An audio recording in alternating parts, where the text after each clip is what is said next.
Niwaambie wale ambao hawatujui vizuri, mengine yote tunaweza kuvumilia yote, ila kwa mtu atakayetaka kuvunja umoja hatuwezi kumvumilia hata kidogo. Mtu ambaye anataka kuvunja amani ya Tanzania hatuwezi kumvumilia, hata tusamehe katika hilo.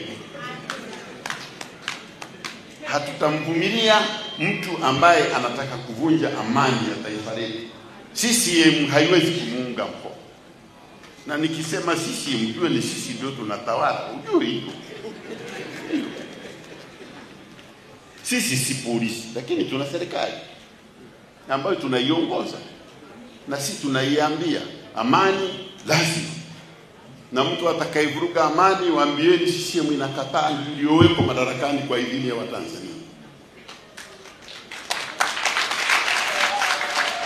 Tunayasema haya hapa kwa sababu tunajua kwamba wako watu wengine wako nje ya Tanzania. Wengine si wa Tanzania, wengine ni wajukuu waliotutawala. Wanasema sisi mmekaa sana hapa. Na sisi tunawauliza, tulipojitawala tulipatana tukae mpaka lini?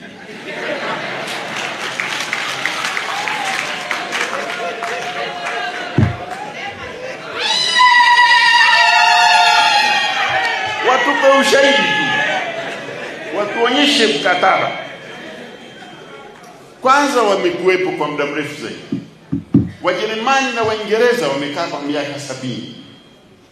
Walipoondoka walituachia wahandisi wangapi katika nchi ambayo haina barabara?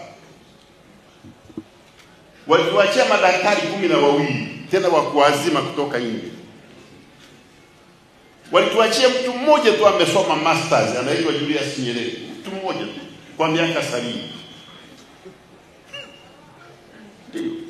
Tulidai tena hao walikuwa wanatuambia hamjasoma hamwezi kuondosha nchi. Mwalimu Nyerere akawaambia, kama umeiba koti yangu na mimi nakudai, huwezi kuniambia itakutosha. Hiyo ni tatizo langu mwenye koti, sio tatizo lako wewe uliyeiba. Kwa nataka niyaseme haya tuelewane. Wale wanaotuambia tumekaa sana, tunataka kuwajibu kwa kuwauliza tulipatana tutakaa kwa muda gani?